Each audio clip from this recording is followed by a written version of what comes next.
We begin with this story that has a lot of people, a lot of you, absolutely outraged today. You see this young man? This young Florida artist is dead after police shot him with a taser.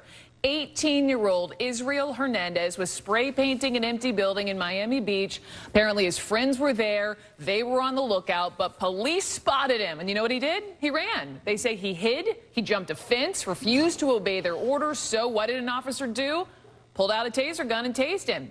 His friends say as he lay on the ground, lifeless, that is when officers began to laugh and congratulated one another. There, I seen my friend lay down on the floor and they were just high-fiving each other and laughing. It's brutal.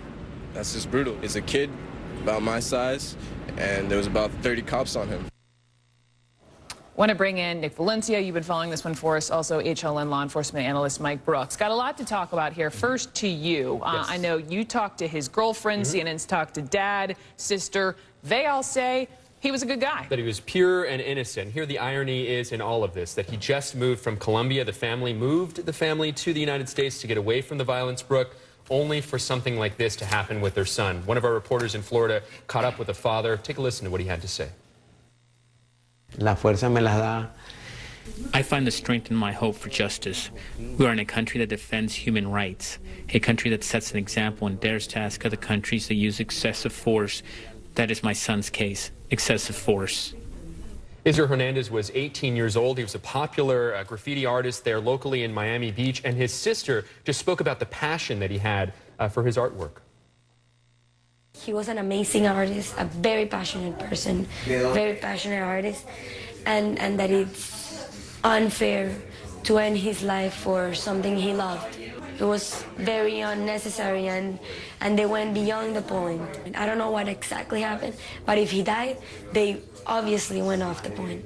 So as you mentioned, Brooke, a lot of people upset locally and nationally. They don't agree with the way the police handled this in Miami Beach. Obviously, that's on one side of the story. I want to ask you about what Right. police are saying in just a second. Mike Brooks, you're a cop for years and years. You brought in a taser gun. To be clear, there is no battery in this. There is no cartridge. We're safe. Right. But why do police use taser guns? Well, I tell you, it's a great alternative to deadly force because it's less than lethal, just like pepper spray, just like a police baton. But under certain circumstances, all of these could be lethal. Now, we don't know what the autopsy says. We don't know if the taser was the cause of death for this guy. But keep in mind also, if you're using a building as your canvas and you're a graffiti artist, you're also a vandal. They approached him. Why did he run?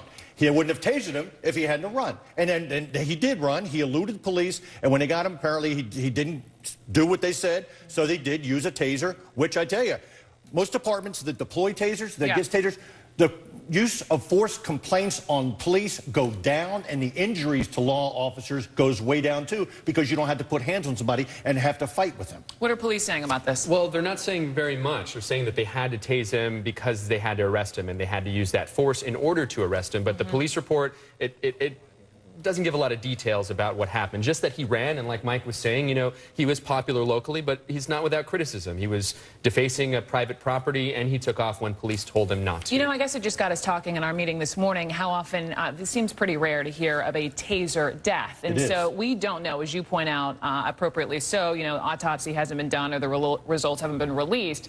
You know, his nickname is Reefer. Right, his girlfriend said that he's not, he didn't smoke pot. I was about to get there, Nick Valencia. Doesn't do drugs, but nonetheless, it got us wondering if you are high, if you are drunk, and if you were on the receiving end of a taser, does that change, given what could be in your system? Well, you could also, you know, you could die of excited delirium because that has happened a number of times. And we'll wait for the toxicology reports to come back before we say, let's take a look again at the taser use, okay?